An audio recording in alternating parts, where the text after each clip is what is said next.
Hi guys! Ito na naman tayo sa Cross Iron. Siyempre, ang paborito namin ni Emang puntahan kasi maraming mga sale dito. Kasi nga outlet to guys. Window shopping. Pero hindi naman tayo bibili. Wow. Baka hindi tayo bibili. Ang gusto ko lang, mag-Jollibee. Gusto lang na Emang mag-Jollibee. Kadami-daming Jollibee dun sa atin eh. Sa McLeod. Ay nako. Yan, si Brayden baka mainggit na. Wala nang Jollibee sa Germany. Gusto na nga bumalik dito guys. Pumangkin ko. Pero syempre hindi pwede dahil may pasok siya. Okay. So yeah, ikot-ikot lang muna tayo dito. Mainit, no? Oo, ganda nga ng weather eh. Sarap ng weather. Ganito lang, tamang t-shirt lang tayo. Dapat mag-ano sana ako, mag-hoodie sana ako. Sabi ko, chinek ko yung yung weather. Plus 21 pala. Kaya sabi ko, sabi ko, tara, mag-t-shirt na lang tayo. Ay si Emma, naka-ano pa. Naka-ganto. Pero manipis naman eh. Manipis lang po. Yeah. Okay, so, pasyal-pasyal na tayo dito. Ayan guys, nakuha na natin yung order natin sa Jollibee. Jollibee na naman. Ayaw ni Alvin sa Jollibee kaya tinake out ko na lang tapos sa food court kasi siya maghahanap ng makakain. Ang gusto niya tacos or Taco Bell. Ayan. Ano lang, chill lang. Gusto ko lang din chill lang. Chill lang. Jollibee. Ayan. Oo, kailangan may energy pag naglibot ka. Kasi malaki-laking wall ko. Ayan, mamaya ulit. Ayan, so kakain na tayo guys. Siyempre ako nakatapos ako na Taco Bell. Then si Emma, siyempre Jollibee. Tsaka si Zion. Rice. Ayan, gusto lang naman ni Zion yung rice tsaka yung gravy eh. Tsaka chicken din na konti. Alam niyo ba guys, ang bala kong pag nakakita ko ng estudyante dito, tatanungin ko talaga yung kung worth it pa ba itong pumunta ng Canada eh. Baka lang, no? Baka may mga subscribers tayo na makasalubong. So, syempre, hihingi tayo ng sa kanila. Permiso. Bago natin gawin yun. Yan nyo naman yan. Ako, guys, nakapangulsa pa, oh. Pogi? Ay, wow. Okay, oh. Nakapangulsa pa, oh. Binata na eh. Ay, tutuliin na yan. Ay, tuli ka. Patuli ka? Yeah. Tingnan natin dito sa Shoppers yung mga sale. Alright. Ay, pasok na tayo dito. Ang favorite ni Alvin dito yung pabango. Oo, kasi $22. mura. Kasi mura siya. Sa harap ka lang. Minsan may cool water dyan. CK1, mga ganyan. Ano, may nakita ka na sa Skechers? Babalikan na lang natin. Wow. Para ma-sure ako. No, hindi yan sa'yo. Hindi yan sa'yo. Iwan mo na yan. Gusto kasi ni... sa Skechers malalambot yung foam niya. Oo. Tsaka maganda. Tsaka ito yung sabi, hands-free slip-in. So, aapakan mo lang, papasok na yung paa mo. So, syempre, kapag tumatanda, mas okay. Ay, Kahit nga ako yun yung gusto ko eh. Pag isang pasok na lang, yun na yun. Kasi magtali-tali ka pa. Donna, yan. So yun guys, so minimit tayo na subscriber natin si Sir Mark at saka si Ma'am Donna. Yes, Donna. Ayan. So nanonood din daw yung father ni Sir Mark. Ayan, so banggitin mo na. Shoutout kay Rafi Sabido. Daddy ko. Ayan. So yun guys, actually taga Red Deer pa sila. Napadpad lang sila dito sa Cross Iron.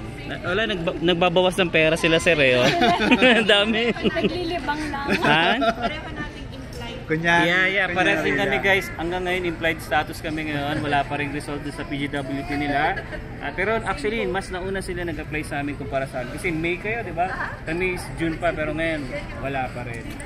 Kaya medyo kinakabahan na kami ni Sir. Baka uwi na kami ng Pilipinas. Yan.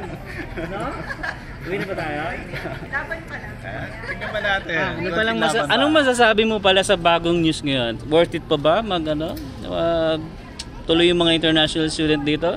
Sa ganitong policy na nangyayari? Sa tingin ko, ano muna? Fly low. Okay. Wag muna. Bakit? Para sa'yo, bakit? Anong... Kasi unang-una, syempre, yung gastos eh. Oh, yung okay. financial Pero kung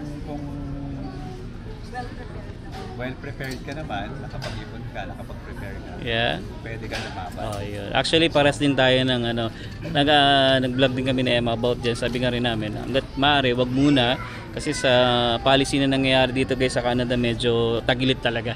Mahirap, gastos ka pa, tapos ganyan pa yung nangyayari. So yun, galing pang ano yan, kay Sir Mark na payo yan ha. Wag daw muna, wag muna ngayon, di ba? Oh, baka bukas pwede na. So yan, again, shoutout sa iyo Sir Mark tsaka kay Ma'am Donna. Yan. Tapos na rin pala sila, no? Actually guys, nakagraduate na rin si Ma'am. Si Ma'am yung estudyante. Yes, nag-work na sila pareha sa Red Deer. So baka lumipat na rin kami doon kasi wala na rito. Ang mahal eh. Based sa kwento ni Sir, ang mura ng bahay nila oh. Magkano? 1.5? Oh, 1.5 oh. Grabe, swerte. Sana all. So ayun guys, kwento muna kami. So guys, nabudol tayo ng Lacoste. Napabili tayo ng Lacoste shoes. Ayan. Ito yung isa. Nakaupo lang ako, napabili na siya. Hindi, sabi kasi ni ate doon, Wow. Pilipina. Maganda raw kasi ito. Yeah. Nabudol ka na naman. Ayan, so yun guys, pauwi na tayo. 5:30 na, so magka-close na rin tong cross iron ng within 30 minutes. Ayan, kaya medyo konti na yung yung tao ngayon. So after na to ay uwi na kasi kailangan na rin magpahinga. Ay, baby, bili tayo ng gulay. Yung repolyo. Tinan mo nga, Bristone, kung bukas pa. Ay, hindi, linggo ngayon, baby. Maaga magsara yan. Sana na lang tayo TNT. Ang gawin naman yun. Close na. Ayan. Hanggang 5 lang ngayon. TNT na lang tayo. Pag TFT. 9 pa yan. Hanggang 9:30. O yun, tara. Diretso tayo doon. Bili lang ako ng repolyo, magninilaga ako. Yan. So si Alwin ang cook namin. Siyempre, hindi ako. Hindi, may kasi kami doon. May buto-buto kasi kami doon. Oo, yung pa. Tama, lutuin ko ngayon. Wahi. Oo. Tagal na rin namin ginagawa. Oo, sambuan na. Ay, sambuan na. Oo, nung nandito pa si Ate Gladys yun. Ay, mapapalayo tayo. Kasi ikot na ulit tayo eh. Dito na pala kami dadaan guys kasi malapit na yung food court dito. Yan. So, anyway, ano nga pala, thank you again kay Mark at saka kay Donna. Yes, oo. Napakwento. Na-ambush ko sila sa Oo, parang, alam mo yun, nakakatuwa lang din na nakakita kami ng, couple na same faith namin, nag-aantay ng PGWP. Oo, yeah. Although, mas matagal na sa kanila ng isang buwan na, may pa sila Oo, nauna nag-apply, sila. wala pang nagiging result. So sa amin din, kami nag-apply, wala pa rin result. Kaya sabi niya, uy, anong balita? Dasal-dasal lang. Tapos yung pinaka guys nila, yung visa is hanggang October 18 ba yun? Oo, so papa-extend Basta na lang. ganun, sa October. Pero yung PGWP naman kasi, alam ko talaga, hindi mo na kailangan manghingi ng extension kasi parang for a certain date or until a decision has been made. Yun nga lang, may mga employers na nagre-require talaga ng updated na extension. So, buti na lang sa atin hindi pa nanghihingi ng mga kung ano. Kasi nung alala mo nung patapos na tayo ng July ba tayo? July 31? Oo. Hindi naman ako hiningi anong HR namin. Yes, oo. Kasi technically, tapos na yun. Pero nga, kung ipapakita mo yun, yung extension paper, hindi na nanghingi, no? Hindi na nanghingi sa akin. Siguro wala silang pakialam. Basta, Hindi, may mga lenient na employers, guys. Tapos, may mga mahihigpit. May nakikita rin ako mga stories ng mga fellow kababayas natin. Hindi sila nakakapag-work kasi gusto ng employer ay approve na yung PGWP. Oo. May mga May employer ganun. na ayaw ng implied Oo. status.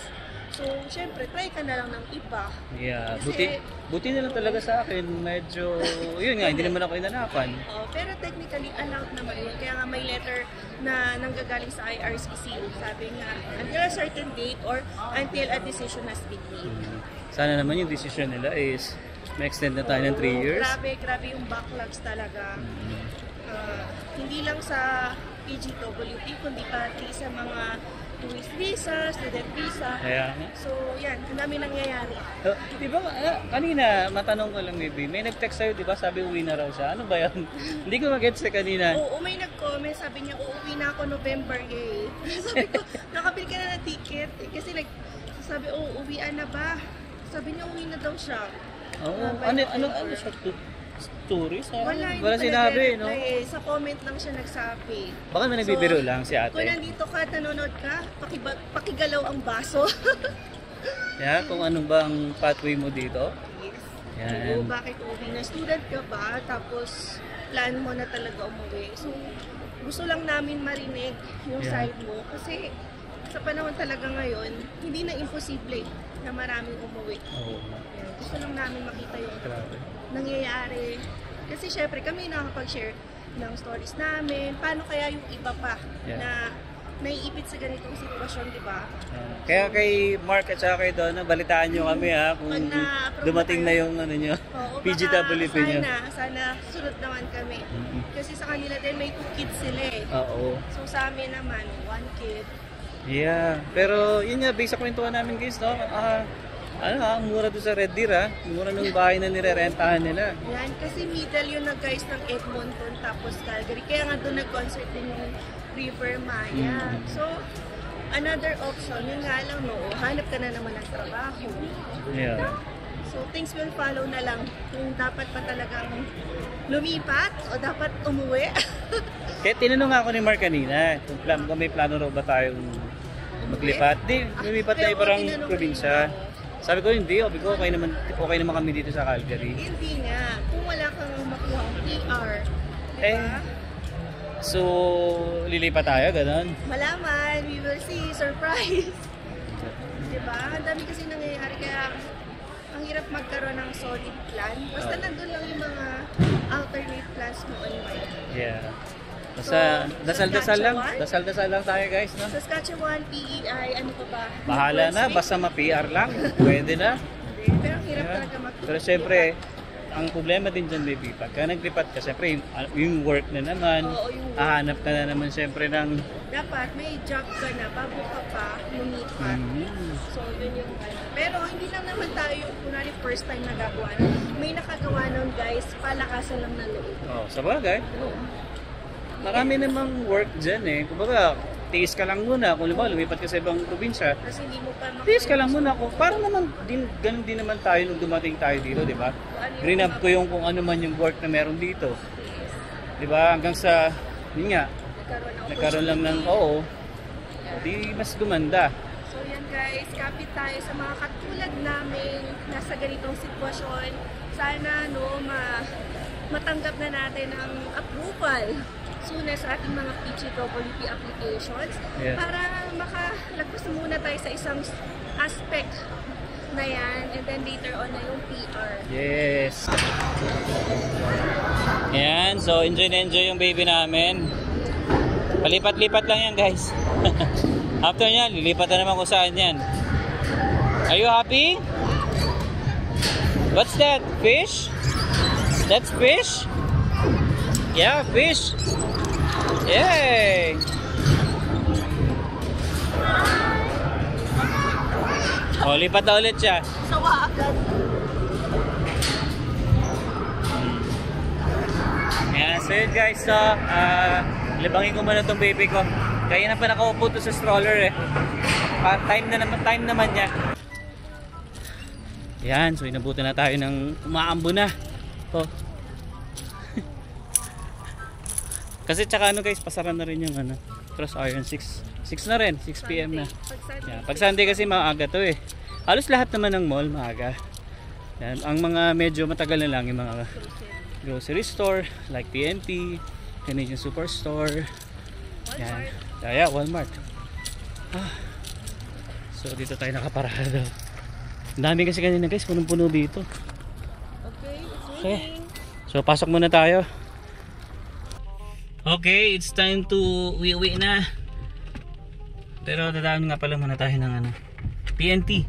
Bibili lang tayo ng gulay. Dapat ang plano namin kanina is Freestone. Kaso sarado na hanggang 5 PM lang pala siya. Okay. So anyway, gulay lang naman bibili natin, wala naman ng iba. Alright. Tsaka siguro isda rin baby, no? Pwede. Oo, yung isda na lang siguro. Tas, ayan, guys, ang uwi niyan, grocery na. Paunti-unti, ganito ibili natin, gulay, tapos prutas, tapos isda, mamaya may mga bitbit na rin kami. Pero normally naman kasi talaga, weekly kami nag-grocery. Pag yung mga gulay, ganyan. Pero pag baboy talaga, isang beses lang kami sa isang buwan. Yes. Wahing lang talaga yan. Kasi hindi kami pwede ring magtagal sa gulay kasi nabubulok minsan. Yeah, yung iba sabi i-freeze nga daw. Pero parang feel ko, mas sa amin na, mas fresh. Kung hindi freeze no? Tulad nung yung sa kamatis, okay din naman sana i-freeze. Kaso pag niluto mo na siya, labsak mo na. Oo. No, lumalabsak. Iba na siya, iba na yung quality. Oo. Or siguro baka may hindi lang kami nagagawa ng tama. Ano nga, comment nga kayo guys kung ano yung tamang pag-preserve ng mga gulay. Oo, and prutas. Yes. And ganong kamatis. Oo. Alright. Yeah. So yun, punta muna tayo ng TNT. Alright. Pa tayo konti lang. 247, pares lang yun doon eh. Saan? Hindi So, wait! Tama tayong kamatis kahit siguro. Yes po! Oh, thank you po! Salamat po. Ano pong name nyo? Ayun, say hi po kay... Ano pong name ng nanay nyo? Perina. Yun, hi. Pilipinas na siya. Oh, okay. Pero lagi siya nanonood. Oh, yun. So, shoutout Kasi sa'yo. share pa rin niya sa akin. Panoorin mo. Ayun. Salamat po. Ayun, minamit na naman tayong subscriber natin. Kuha kamatis. Ilan. Thank you. Ano lang siguro, 4 lang. So, 2.47 Sayang, wait. per pound. Sayang no, hindi na tayo nakaabot sa Freestone. Wala, Nauna sarap. kasi ang Lahat pala nag-freestone muna tayo kanina. Hayaan mo na para lang sa kamatis.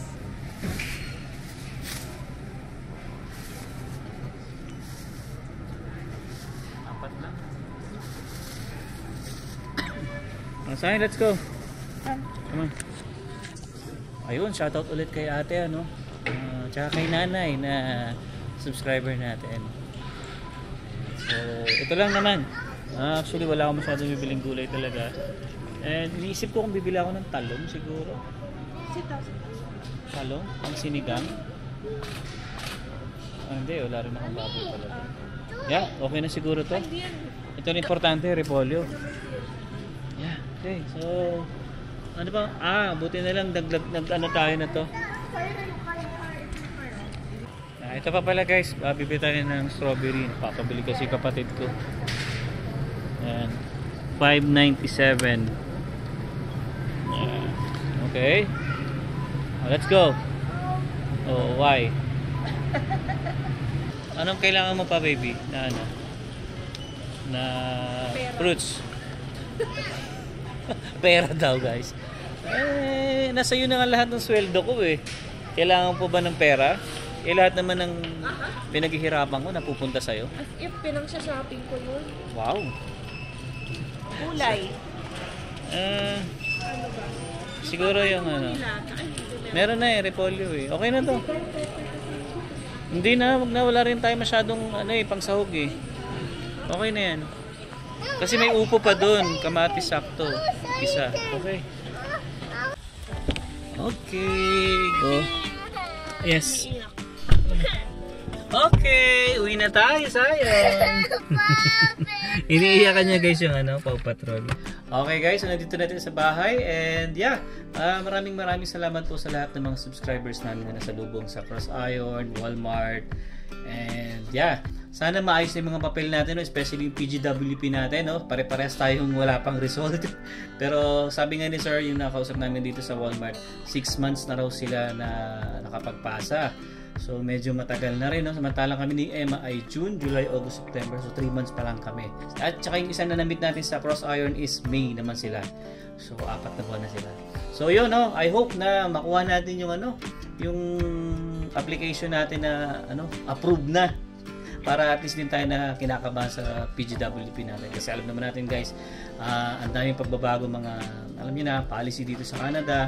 Pero sana naman hindi tayo damay doon. Okay, so yun guys, I hope na nag-enjoy sa vlog namin. And hanggang dito na lang. See you on the next one. Peace!